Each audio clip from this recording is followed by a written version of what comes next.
Welcome back to Herstory Talk. It's your host, Melina.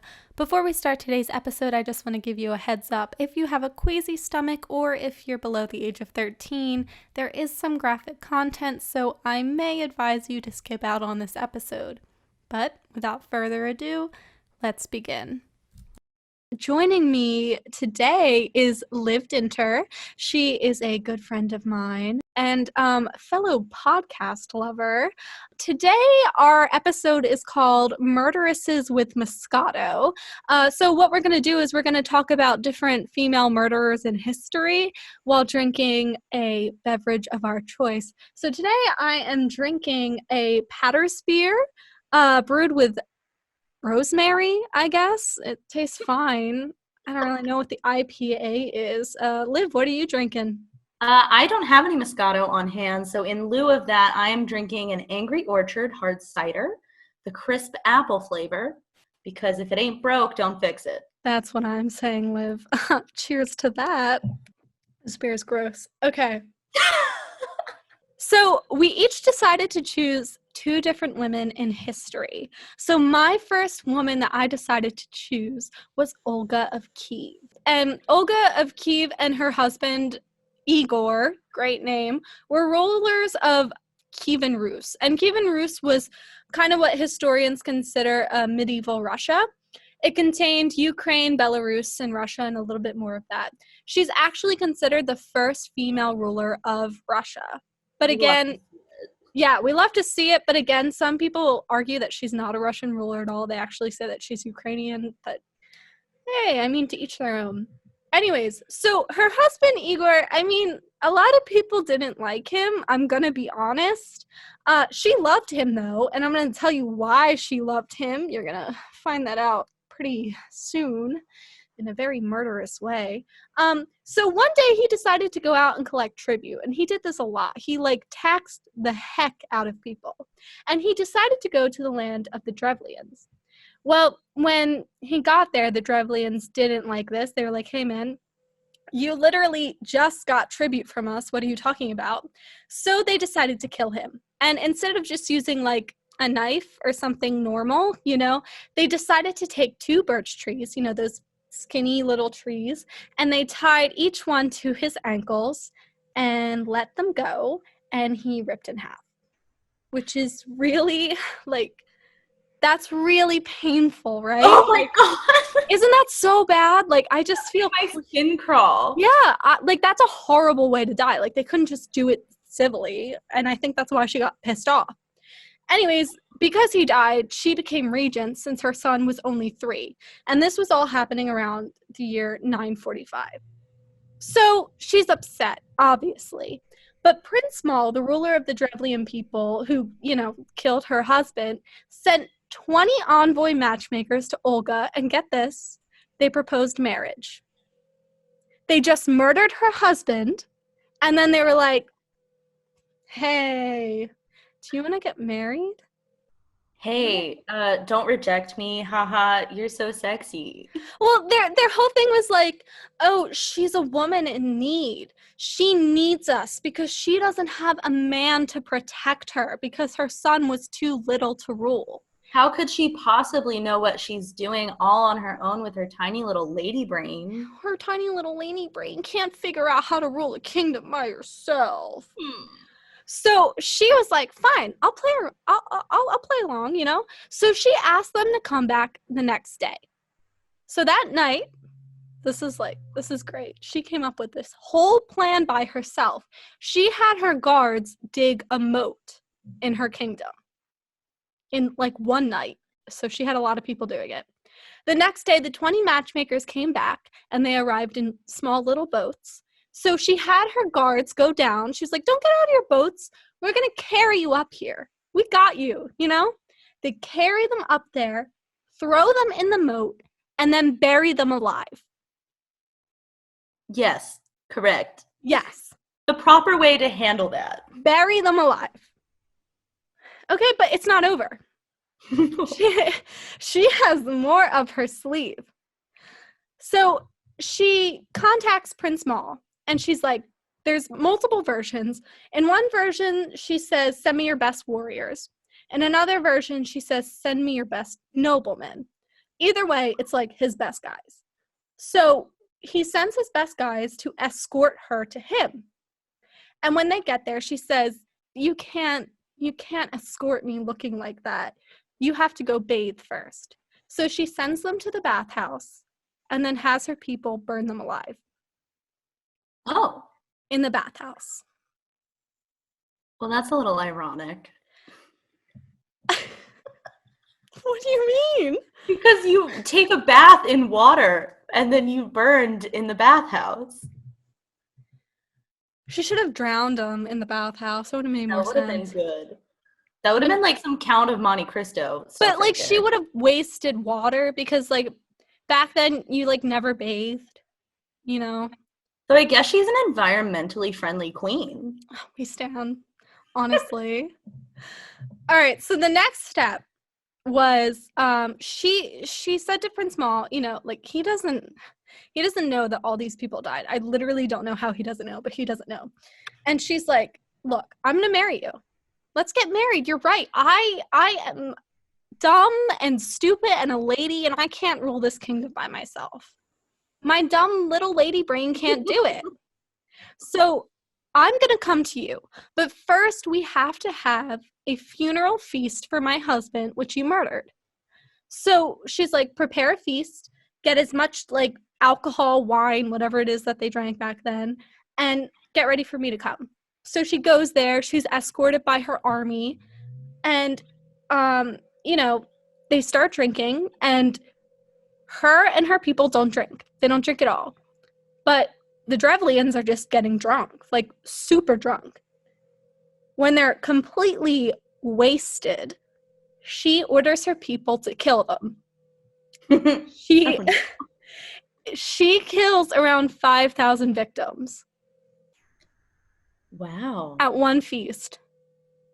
That's like some Game of Thrones stuff right there. Yeah, no, it really, I mean, I've never seen Game of Thrones. I'm assuming not right, you know? Yeah, I'm assuming based on like all the memes I've seen on like the internet that it's very Game of Thrones. Right. But she's not done yet, of course. She still has more like murdering to do. Yeah, I mean, she's mad. Like they literally ripped her husband in half. I mean, she loved him, obviously, if she's doing all this shit. She goes back to Kiev and she decides to prepare her army because she's got more killing to do. So she decides to lead a siege on the town of Iskorostin for around a year. It takes like a year to be able to get anywhere because the Drevlians are fighting back and they're not getting anywhere. But finally, she's successful a year later. Now, apparently, they're tired of this. And she's like, look, I'll leave you alone if you do me this one favor, okay? If you present me with pigeons, sparrows, and some say doves, as a gift, I'll stop. And during this time, people kept like these birds at their houses. And you have to keep in mind that the houses were made out of thatch roofs because this was in like the 900s. And these people were poor. Like they didn't live in castles like she did, you know? So she gets the birds from everyone and she has her army tie cloths to the birds' legs and dip them in sulfur, light them on fire, and set the birds free so that the birds, afraid because they're on fire, would go back to their homes with the thatch roofs, set the roofs on fire, and the entire town burned down. And while the town was burning down, everyone was trying to escape, and while they were trying to escape, she was murdering the people who were escaping. Oh, her mind. Like, I mean, how twisted do you have to be to, like, I mean, she's really smart for thinking all of this up, but how twisted do you have to be like, all right, for like a whole year, almost 2 years, I gotta kill basically an entire city of people. All of these women, I'm just kind of sitting here thinking, like, good for you. Like, you are so smart, except for the fact that there is so much bloodshed. In this case, a lot of these people were innocent. Like, they didn't have anything to do with, like, her husband's murder. Like, do you think, like, Joe Schmo in, you know, like, the Iskarostin, who is, like, I don't know, a baker, had anything to do with her husband being ripped in half? No. Like, he's just trying to leaven some bread, you know? Literally, he is. He's like, I gotta bake bread just to survive another day. But he doesn't survive another day because his house gets set on fire. But here's the thing. Poor guy. I know, poor guy. Here's the thing that we have to remember. So the only account that we actually have of all of this is from the Primary Chronicle. And it's said that a lot of this stuff could have been over-exaggerated and just, like, you know, dramatized. That was right. I feel like that's the Dramatized. I don't know. So, you know, do I think she got revenge on the Drevlians? Yes. But did she actually do all this stuff? I don't know. We don't know. She's dead, so we literally can't tell. But it could have just been an exaggeration because the Primary Chronicle was, like, meant to be a good book. You know what I mean? Like, And also, was she simply demonized to show, like, the dangers of having emotions? Liv, that is a good thought right there. I don't know. But here's the kicker. Here's my favorite part about Olga, which is the most ironic part of all. In 1547, the Orthodox Church named her a saint and equal to the apostles, and she is one of only 5 women to ever be honored that way. Now, how did that happen? Well, it has nothing to do with this account. It actually has to do with another account that I'm not going to talk about because it's not part of this episode. So stay tuned for later episodes. But, you know, usually the reason why people become saints is because they suffer for their faith. Yeah, I think it's actually really funny that, like, she killed all of these people and then she's a saint. It's hilarious. Like, it's just... But, like, good for her. Like, good for her, man. Like, You avenged that lover. She really showed them. And, you know, it's also funny because Igor just, like, wasn't a good person. But, like... I need a beer after that one. I don't know. I think it's, like, such an interesting revenge story. Like, I don't think I could ever come up with something that clever. No, I got 4 brain cells, and all 4 of them would just tell me to, like... Cry. Yeah.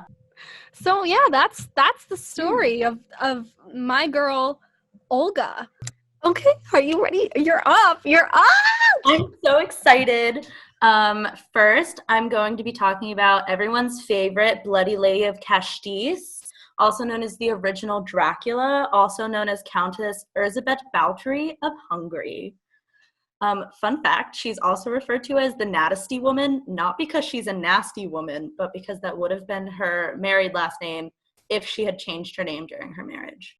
So Elizabeth, or Erzsébet Bathory, was born on August 7th, 1650, in what would today be Niexed, I believe, or Exed at the time. She was born to 2 very powerful families. She was born to Hjorhi of Exed and Anna of Smoljol, and together they formed, they were 2 separate branches of the Bathory family, and they came together. So because Elizabeth was a product of quite a few generations of inbreeding, she did have a big, disposition to mental illness.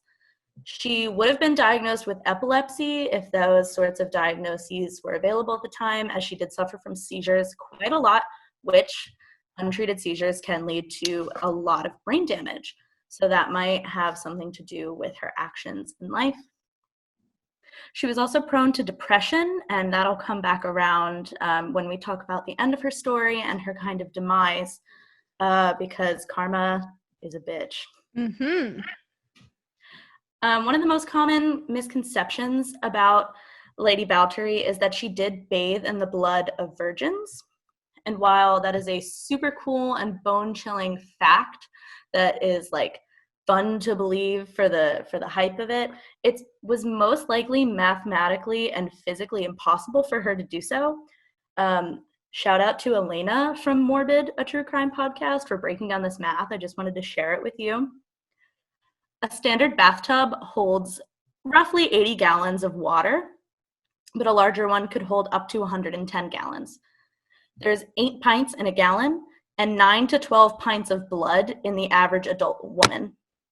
Considering that Elizabeth's victims were most likely girls between the ages of 10 to 16, that would have put them at 7 to 10 pints of blood per girl, meaning that she would have needed 11 and a half girls per bathtub.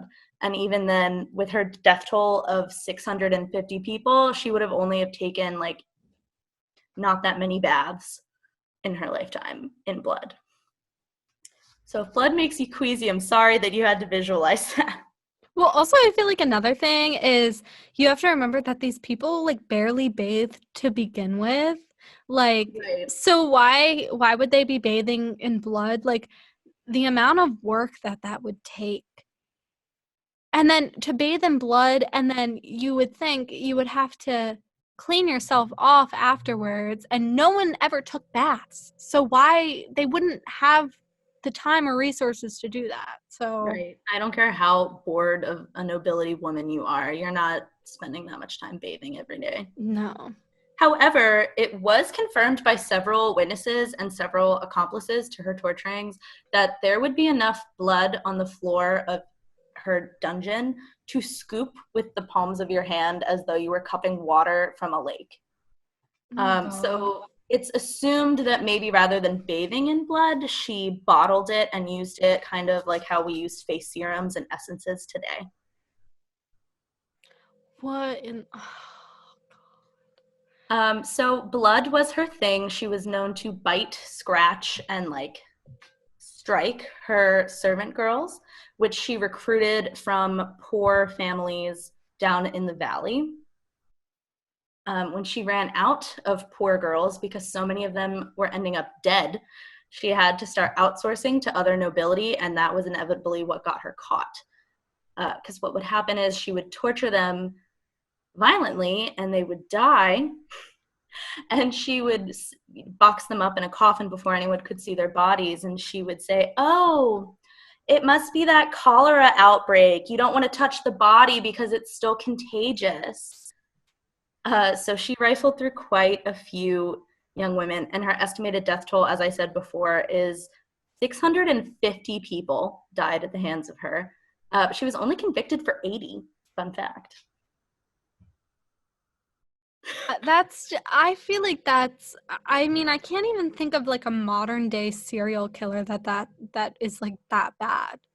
A typical serial killer will take like a resting period in between victims, and Bathory was known to kill multiple people per day every day. So she broke the standards even for what we know as a serial killer today. So that was like her full-time job. Right, yes. Yeah, that was her. Yeah, she was a working woman.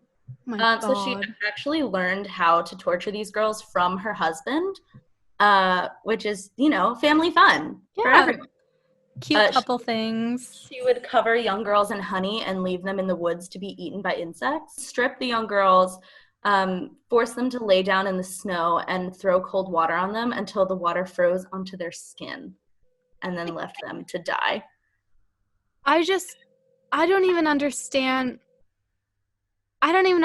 how messed up you have to be to do that. Like, I understand that she got this from her husband. She got this from her parents. It was a long line of something she picked up from others.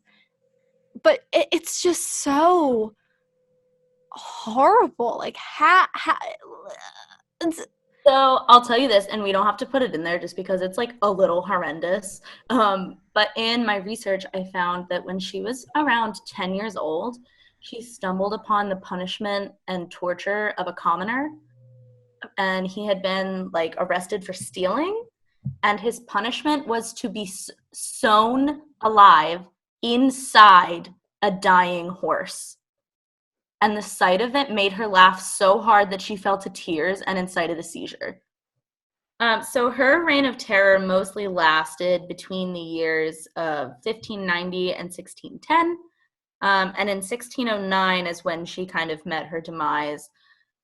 She had confided to a cousin what she was doing, and said cousin made an unannounced visit to her castle and tripped over a corpse.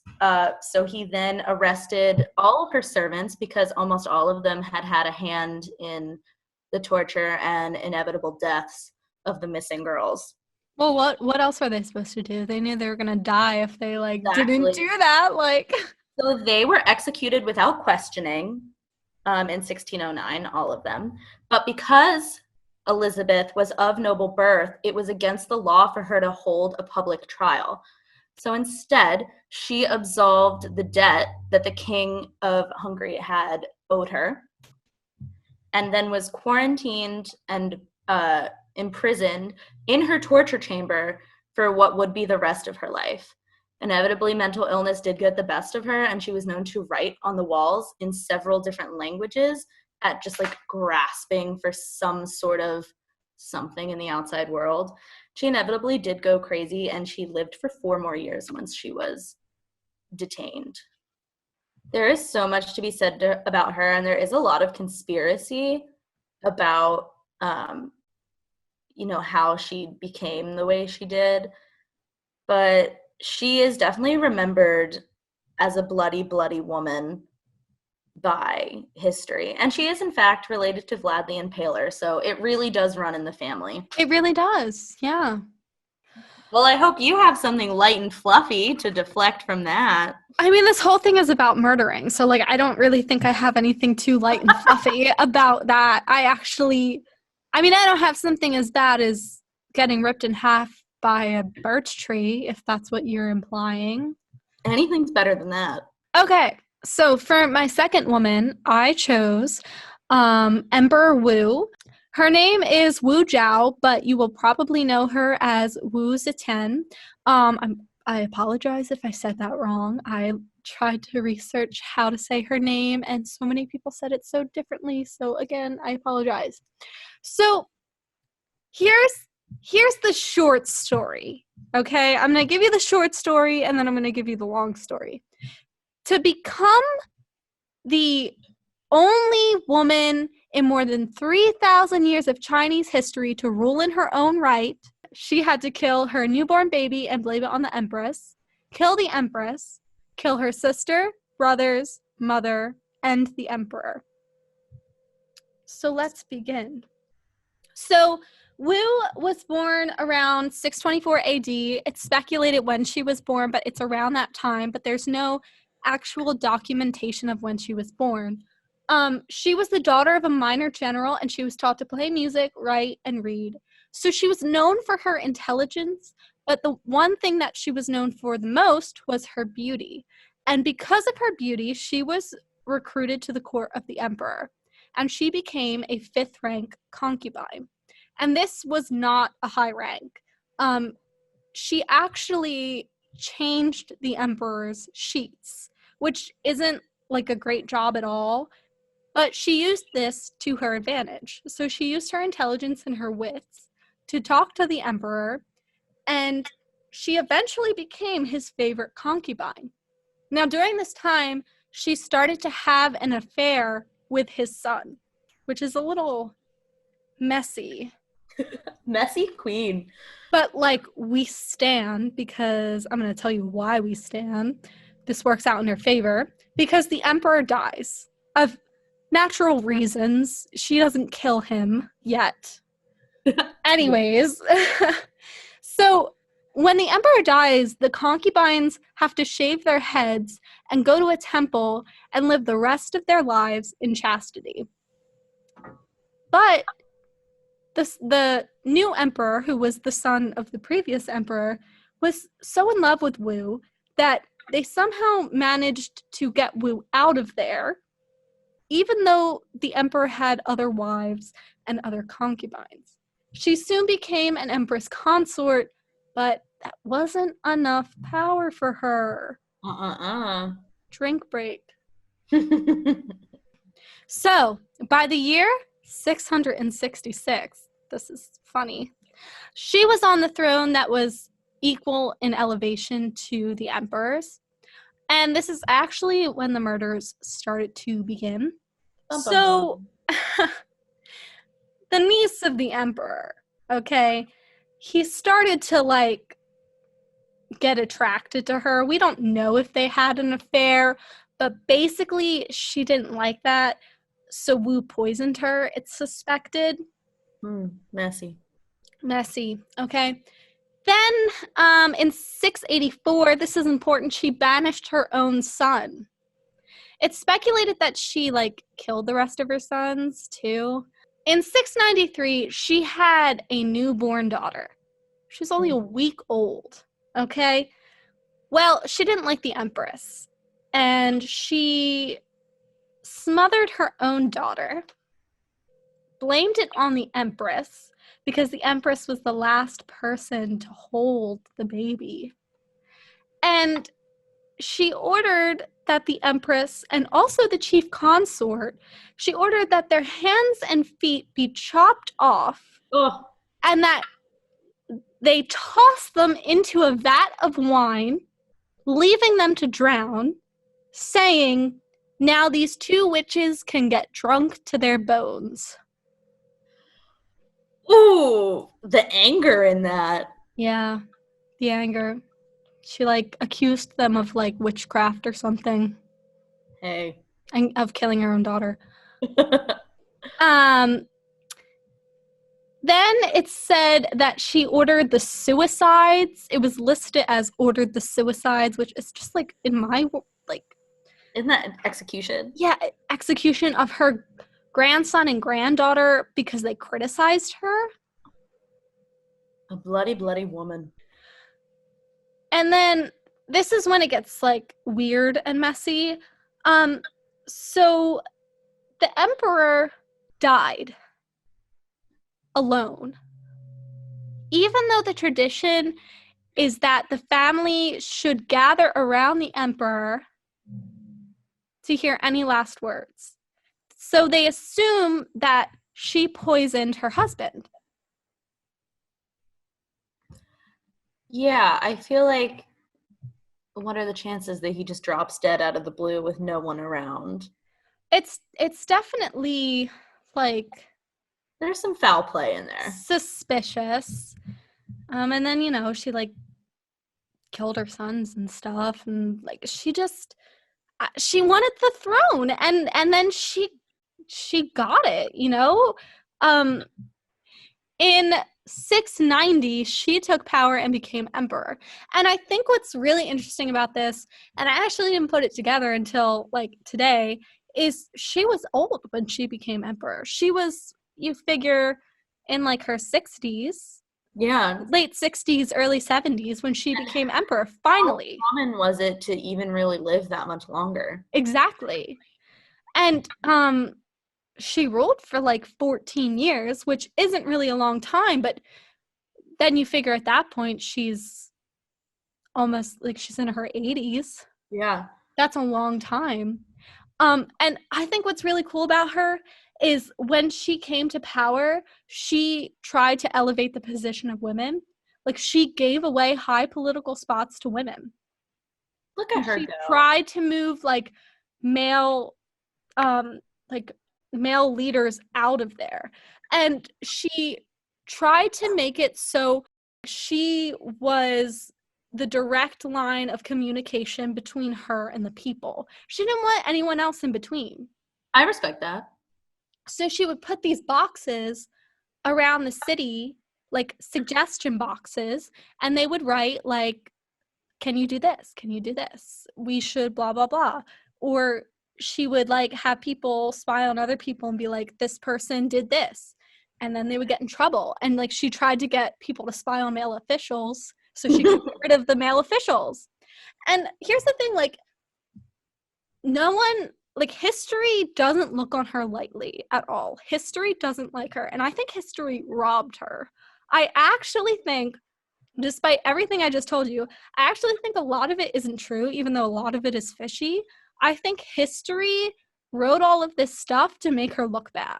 Well, because also think about how many men are glorified for doing the same thing, and it's just exactly, dedication for what he wants. exactly. Like in a lot of countries, it was normal that if you killed someone, you took the throne, and that's just how it was, and they were glorified for that. Well, But I mean, even up until the 1500s in Scotland, that's how it went. Like, yeah, it's that was not like it was normal. so ancient and barbaric. Yeah. And, the people loved her. She was a good leader. I mean, in the end, she was like forced out of ruling because she was like kind of out of it. And she like had this like sexual fling with like these two guys who were like really young. She was like, have you ever seen the TLC show Extreme Cougar Wives? No, I'm not kidding. Like, I love that show. She was like that. And they were like, you're like crazy. Like, get out of here. And she was like, okay, I'll leave. But the people loved her, but the men did not. And here's why I think everything was made up. Because her gravesite and stone memorial is outside of the Capitol. It's not even in the Capitol. And it's blank. I do remember hearing about that. It's the only known uncarved memorial tablet in more than 2,000 years of imperial history. And if that doesn't tell you everything you need to know about how they painted her in history, then I don't know what else to tell you. That's my girl Woo. Take it home. Yes, take it home. We're bringing it back to the good old US of A. Oh my God. And probably our most recent, I would say, Yep. murderess. I'm going to be talking to you about the gal who took an axe and gave her mother 40 whacks. Although that's not true. No. Stupid No, it nursery is not. rhymes. So Lizzie Borden, or Lizbeth, as she changed her name to after her trial, was born on July 19th, 1860 in Fall River, Massachusetts. She did have a biological mother named Sarah, but her father was Andrew, her stepmother was Abby, and she had a sister, Emma. They also had a servant who lived with their family named Bridget, but because Emma and Lizzie had had a servant named Maggie in their childhood, they referred to Bridget as Maggie her entire life, which is just Poor so Bridget. savage. They really did her dirty. So more famous dates that you might know about the Borden family is that on August 4th in 1892, Andrew and Abby were discovered murdered with an axe in their Fall River home. The Borden family was very, very, very well off, like lots of money.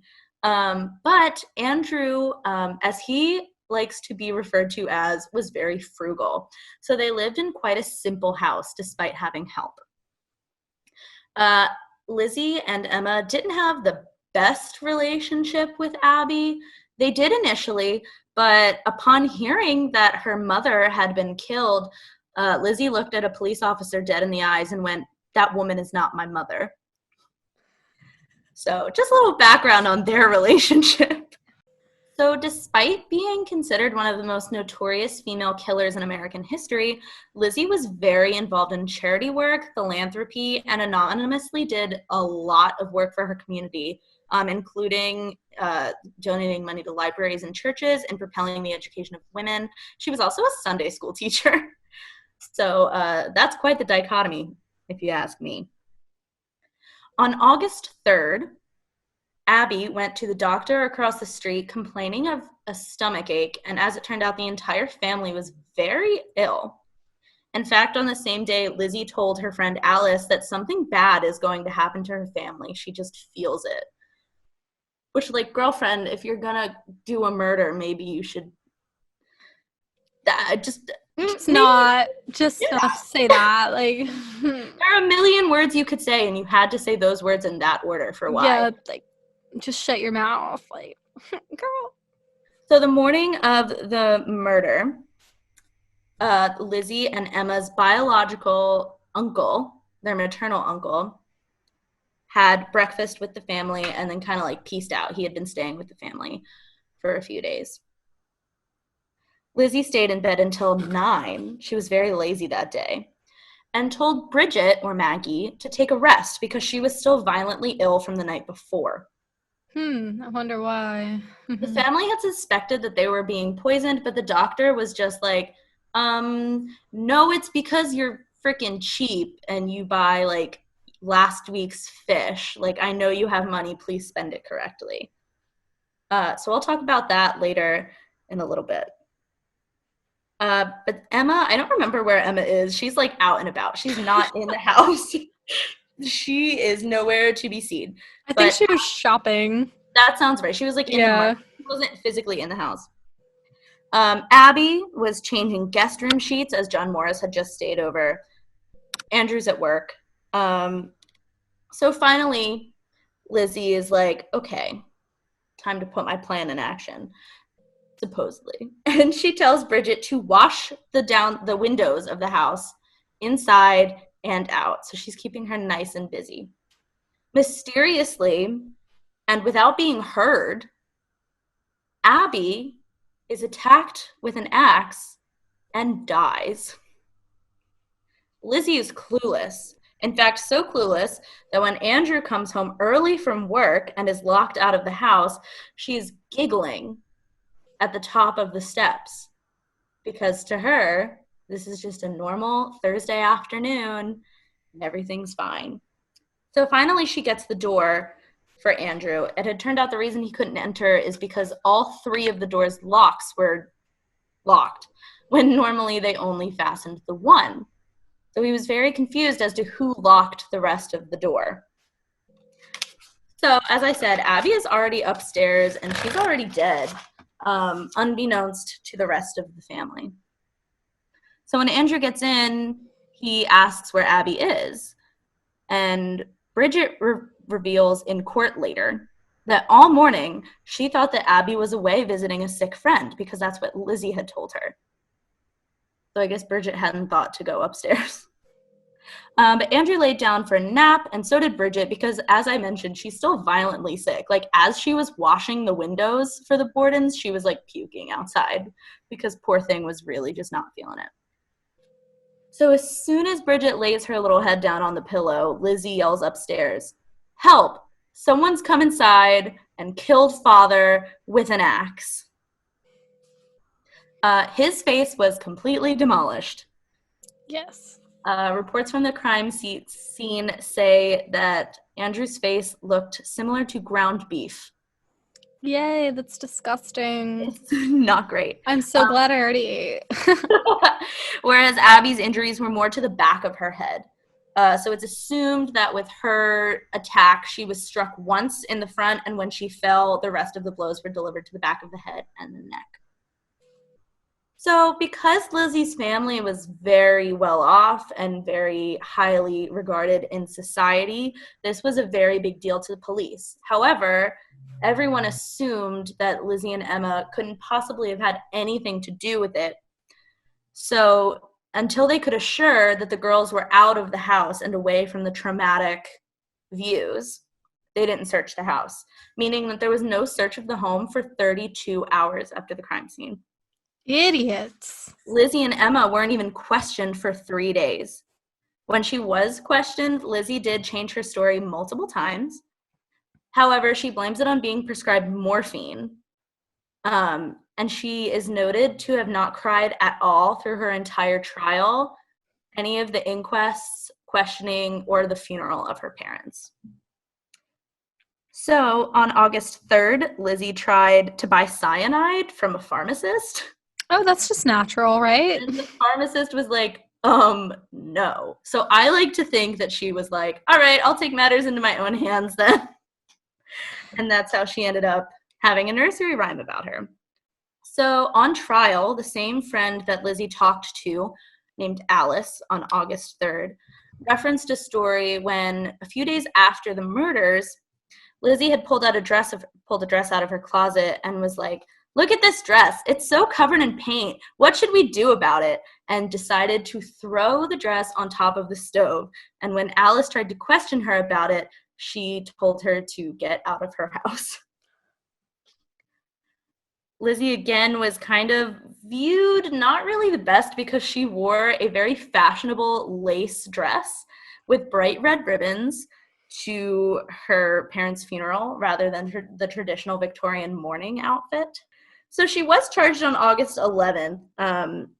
She did have 5 days of private inquest before she was officially arrested and before the trial took place, because nobody can confirm her story. She gave several different answers to the police when they asked where she was during the deaths, including picking pears, looking for weight for her fishing line, walking through town, and doing Bridget's work, which was very confusing.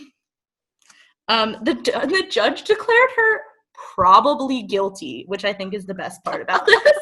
Yeah, she's like probably guilty, I guess. I don't know. Let's just charge her anyways. I don't know. She spent 9 months in jail, and people protested her for her release because she did so much for the community. They were like, how could she possibly do this? She's a Sunday school teacher. How could she possibly have not done this after how many times she changed her story and went to the store and tried to get cyanide and burned her blood-stained dress? Well, I'll give you a hint. It starts with an S and ends with an Xism. The jury on her trial was entirely comprised of men, because in that time, you could only serve on a jury if you had voting rights. And who had voting rights in 1892? Man. White men, yes. Yes. So the jury claimed that she did not possess the stature of an Amazon and therefore could not and would not have been strong enough to kill 2 people with an axe. She was acquitted and sobbed uncontrollably for 2 days after being acquitted, which to me sounds like a guilty conscience. Yeah, that's what I think too.